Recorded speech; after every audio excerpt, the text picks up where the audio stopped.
I turned 94 this winter. 94 years is a strange amount of time to carry inside your chest. It's long enough to watch the world change so many times that you start feeling like a ghost who somehow forgot to leave. My hands shake now when I pour my morning tea. My hearing isn't what it used to be. Most of the people who once filled my life with laughter have already gone quiet and slipped away. But the mind remembers. It remembers things you wish it didn't. Last week my grandson asked me something simple. We were sitting on the porch watching the evening settle over the fields, and he said, "Grandpa, if you could go back and change one thing in your life, what would it be?" I laughed at first. Old men laugh when they want to hide something. But the truth is, I didn't answer him because the mistake I made wasn't small. It wasn't something you fix with an apology or a second chance or even a lifetime of trying to do better. No. The mistake I made ruined something precious, something I didn't even realize I had until it was already gone. And if you're over 40, if you're somewhere in the middle of your life like I once was, I need you to listen carefully. Because the day I made that mistake, I thought I was doing the right thing. I was born in 1931, in a small farming town that most people today wouldn't even recognize on a map. Back then the roads were dirt, the houses were simple, and people knew each other well enough to recognize the sound of a neighbor's truck from a mile away. My father was a quiet man who believed in two things: hard work and keeping your word. He didn't say much, but when he did, people listened. My mother was the opposite. She filled the house with warmth, humming while she cooked, telling stories while she folded laundry. I grew up believing life was simple. You worked hard. You took care of your family. And you stayed loyal to the people who trusted you. At least, that's what I believed when I was young. I met Clara when I was 23. It was the summer of 1954, the kind of summer where the air smelled like cut grass and warm pavement. I had just come back from 2 years working in another state, trying to save enough money to buy a small repair shop. One Saturday night, a friend dragged me to a town dance at the old community hall. I almost didn't go. I remember standing outside the building, hearing the music echo through the wooden walls. My friend kept pushing me toward the door. "Come on," he said. "You're 23, not 80. Inside, the room was full of people. Laughter, music, shoes sliding across the wooden floor. And that's when I saw her. Clara was standing near the punch table wearing a simple blue dress. Nothing fancy.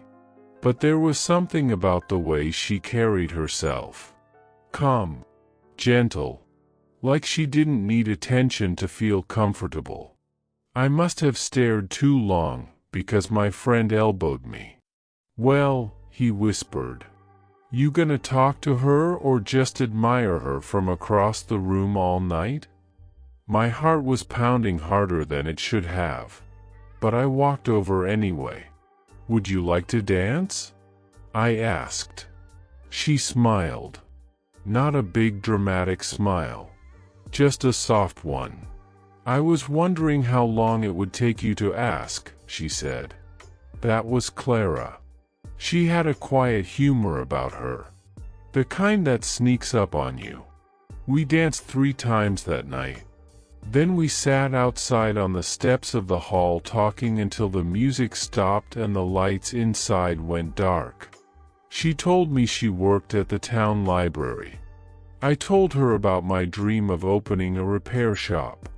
The next week I asked her to dinner. 2 years later we were married. Looking back now, I realize something important about Clara that I didn't understand back then. She was steady. The world could spin in every direction, but Clara stayed grounded. She didn't chase attention or excitement. She believed in building a life slowly, piece by piece. And for a long time, that's exactly what we did. By the time I was 30, I had opened a small auto repair shop on the edge of town. It wasn't big. Just 2 garage bays and a small office with a coffee pot that never seemed to empty. But it was mine. I worked long hours, often leaving before the sun came up and coming home after dark. Clara never complained. She packed my lunches every morning. Sometimes she'd stop by the shop in the afternoon with fresh sandwiches or lemonade. The other mechanics used to joke that I had the best deal in town. "Your wife treats you like a king," one of them once said. And the truth is, she did. But she never made a show of it. Clara believed love lived in small things. In warm meals. In quiet conversations. In sitting together on the porch after a long day. By the time I turned 35, we had 2 children. A daughter named Emily and a son named Robert. Our house wasn't big, but it was always full. Toys on the floor. Crayons on the kitchen table. The sound of Clara reading bedtime stories down the hallway. Those were good years. Simple years. Sometimes on Sunday mornings we'd all sit around the breakfast table longer than we needed to. Pancakes cooling on the plates while Clara talked about books she was reading. Emily would braid Clara's hair while Robert tried to steal extra syrup when he thought no one was looking. And I remember thinking, more than once, that I had done something right in life. But life has a strange way of changing slowly. So slowly you don't notice it happening. The repair shop started doing well. Better than I expected. Word spread that we were honest and fair with customers. Soon I had more work than I could handle. I hired another mechanic. Then another. Before long I was spending less time fixing cars and more time managing the business. That's when things began to shift. Not all at once. Just little things at first. Late nights at the shop. Business dinners with suppliers. Phone calls during family meals. Clara never complained. But sometimes I would catch her watching me quietly from across the room. Not angry. Not upset. Just thoughtful. One evening, when I came home particularly late, I found her sitting at the kitchen table with a cup of tea. The house was quiet. The kids were already asleep. "You're working very hard these days," she said gently. "I have to," I replied. "The business is growing." She nodded slowly. "I know," she said. There was something in her voice that night I didn't quite understand. Not disappointment. Not sadness. Something softer than that. Maybe concern. But I brushed it aside. I told myself this was what responsible men did. They worked hard. They built something bigger for their families. That's what my father would have done. That's what I believed at least. Years passed like that. The shop expanded. We added 2 more bays and hired more employees. My days became busier and busier. People around town started calling me successful. They'd shake my hand and say things like, "You've built something impressive." And every time they said that, I felt proud. But there was something happening at home that I didn't see clearly at the time. Clara stopped visiting the shop. She still packed my lunches, but sometimes I'd forget them on the kitchen counter while rushing out the door. Our porch conversations became shorter. Dinner conversations became quieter. Not unhappy. Just quieter. One night, after the kids had gone to bed, Clara asked me a question. "Do you remember the first night we met?" she said. "Of course," I replied. The dance at the community hall. She smiled softly. You talked to me for 2 hours on those steps. I laughed. I must have been more charming back then. She looked down at her tea for a moment. Then she said something that stayed with me longer than I realized. Back then, she said gently, you always seemed to have time. I remember shrugging it off. Life changes, I thought. People get busy. That's just how things work. But looking back now, at 94 years old, I can see something I couldn't see back then. That moment, that quiet sentence from Clara, it was the first warning. And I completely missed it. By the time I turned 42, the repair shop had become the busiest one in the county. What started as 2 dusty garage bays had turned into a proper business with 6 mechanics, a receptionist, and a waiting area with a coffee machine that never stopped running. People came from neighboring towns because someone had told them, that place does honest work. Every time I heard that, my chest filled with pride. I told myself I was building something important. Something that would take care of Clara and the kids long after I was gone. But success has a way of asking for more and more of you. More time, more attention, more energy. And the strange thing is, it rarely asks politely. It just slowly takes pieces of your life until you stop noticing what's missing. My days started before sunrise. I'd drink half a cup of coffee, grab my jacket, and head out the door while the house was still quiet. Most nights I didn't come home until the porch light was already on. Clara would leave dinner covered on the stove. Sometimes she'd already be asleep by the time I finished eating. I told myself it was temporary. Just until things settle down, I'd say. But things never settle down when success starts growing. They only grow louder. The kids grew up faster than I expected. Emily turned into a thoughtful young woman who loved books just like her mother. Robert was more like me, always working with his hands, always curious about how things were built. I missed more of their lives than I care to admit. School plays, soccer games, birthday dinners where my chair sat empty until the cake was already gone. I always had a reason. A supplier needed to meet. A customer needed help. A problem at the shop needed fixing.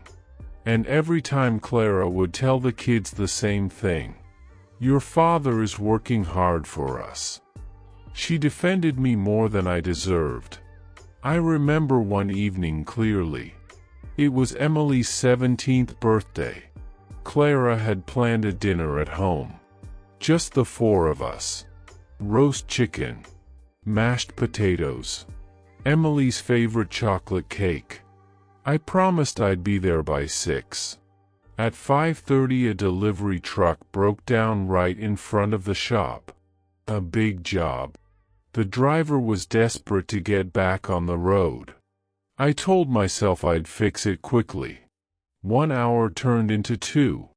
By the time I got home, the house was quiet again. The dishes were already washed. A single slice of cake sat on the kitchen counter under a glass cover. Clara was in the living room reading. She waited as long as she could, Clara said softly when I walked in. I nodded and said the same thing I always said. I'm sorry. Work ran late. Clara closed her book and looked at me carefully. Not angry. Not accusing. Just tired. Henry, she said gently, we miss you. Those 3 words should have stopped me in my tracks. But pride can be a stubborn thing. I kissed her on the forehead and said, this is all for the family. One day we'll be glad I worked this hard. Clara didn't argue. She simply nodded. But something changed in her after that. Not in a dramatic way. Clara wasn't the kind of person who raised her voice or demanded attention. Instead, she adjusted quietly. She stopped waiting up for me. She stopped reminding the kids to keep a seat open at dinner. She filled her evenings with other things. Reading, gardening, volunteering at the library. The house didn't feel angry. It felt independent. And at the time, I thought that meant everything was fine. Then came the opportunity that changed everything. A businessman from the city approached me with a proposal. He wanted to expand the repair shop into a full regional service chain. Multiple locations. Bigger contracts. Fleet maintenance deals. The kind of opportunity most small-town mechanics never even dream about. The numbers he showed me were staggering. If it worked, the business could triple in size within a few years. I remember driving home that evening with my mind racing.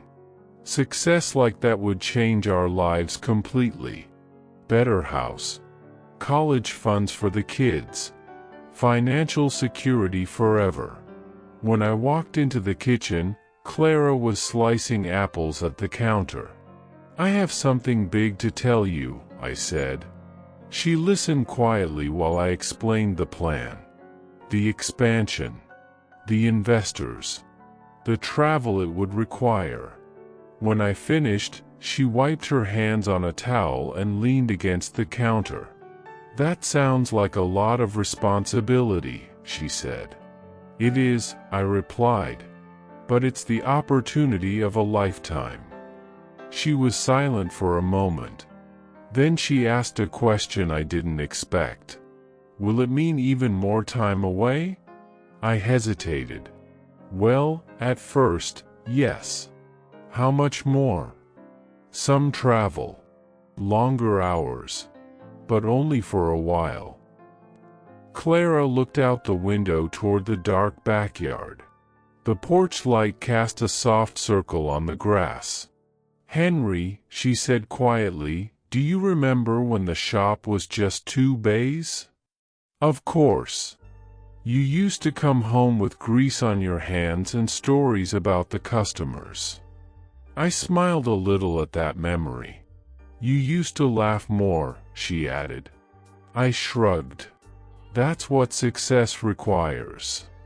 Clara turned back toward me. And for the first time in many years, I saw something in her eyes that unsettled me. Not anger. Not sadness. Something closer to distance.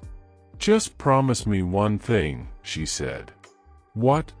"That when you finally have everything you're working for, you'll still know where home is." I laughed a little. "Of course I will." But the truth is, I didn't really hear what she was saying. Within months the expansion began. Meetings in other cities. Flights. Hotels. New locations opening.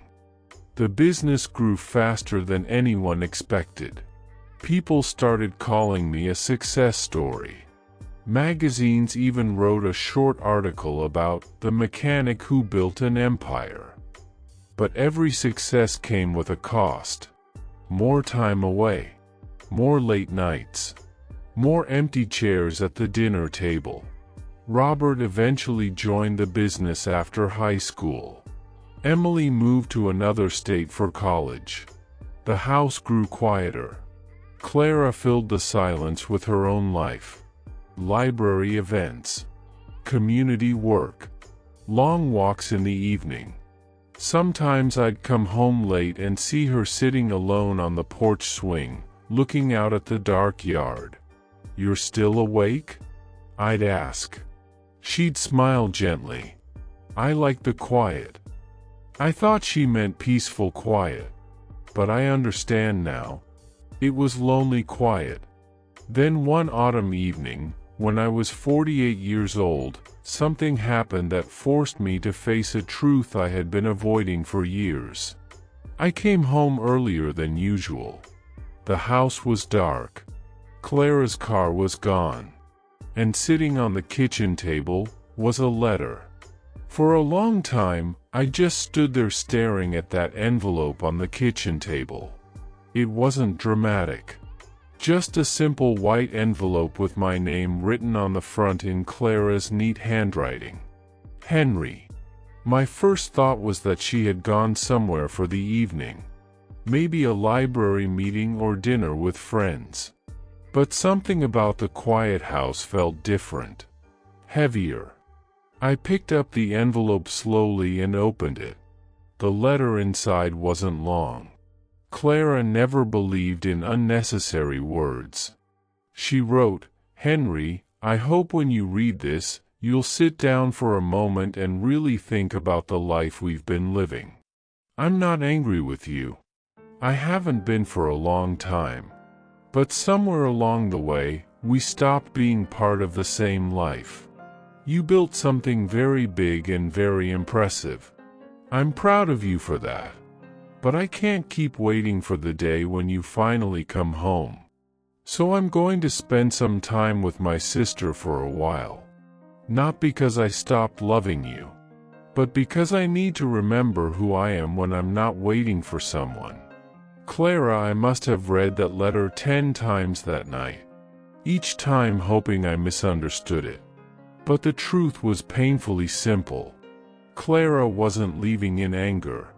She was leaving because she had slowly disappeared from her own life. And I had been too busy to notice. I sat at the kitchen table until almost midnight. The house felt unfamiliar without her. Every room seemed quieter than it should have been. I kept thinking about all the small moments I had ignored over the years. Her waiting at the table. Her gentle questions. Her quiet warnings. "Henry, we miss you. Do you remember when you used to laugh more? Just promise me you'll still know where home is." The thing about regret is that it arrives all at once. Like a door suddenly opening in a dark room. And in that moment, you see everything clearly. I realized something that night that shook me more than the empty house. I had spent 20 years building a business, while slowly letting my marriage fade into the background. Not because I didn't love Clara, but because I kept telling myself there would always be time later. Later to slow down. Later to listen more. Later to sit on the porch again the way we used to. But life doesn't wait politely for later. The next morning I didn't go to the shop. For the first time in decades, I simply sat in the quiet kitchen and thought about my life. The empire I had built suddenly felt strangely unimportant. By afternoon I was driving 3 hours to Clara's sister's house. My hands were shaking the entire time. Not from age. From fear. When I knocked on the door, Clara opened it herself. She looked surprised. Not angry. Just surprised. For a moment neither of us spoke. Then she said softly, "You found the letter?" I nodded. Yes. We sat on the small porch outside her sister's house. The autumn air was cool, and the trees were beginning to turn orange. For the first time in many years, I really looked at my wife. She had more gray in her hair, fine lines around her eyes. But she was still the same woman who had stood by the punch table in that blue dress all those years ago. I didn't mean to disappear, I told her quietly. Clara folded her hands in her lap. I know, she said. That's the hardest part. I didn't understand at first. What do you mean? You didn't leave us, she explained gently. You just slowly gave your life to everything else. Her words didn't sound angry. They sounded honest. And honesty can hurt more than anger. I thought I was doing it for the family, I said. I know you did. And now, she asked.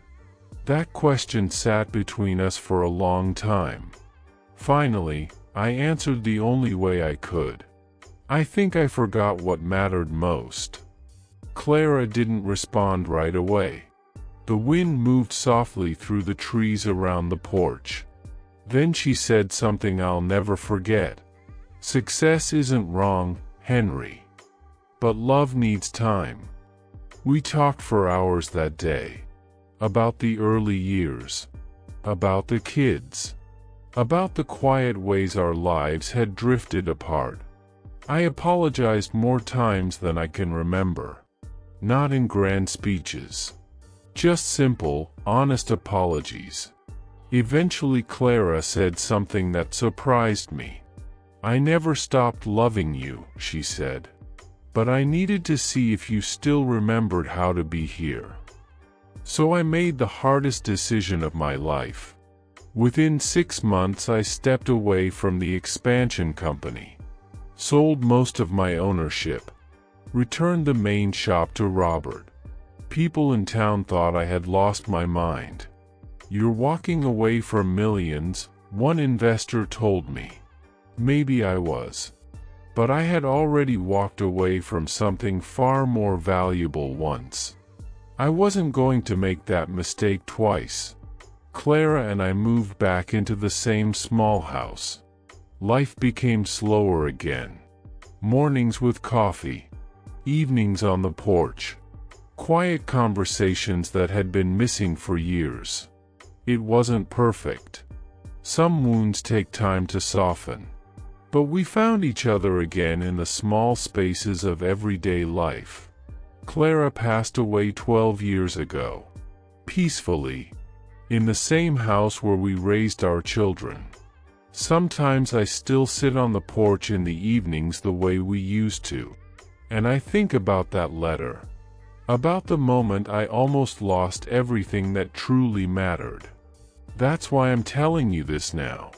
Because if you're over 40, you're standing exactly where I once stood. Busy. Focused.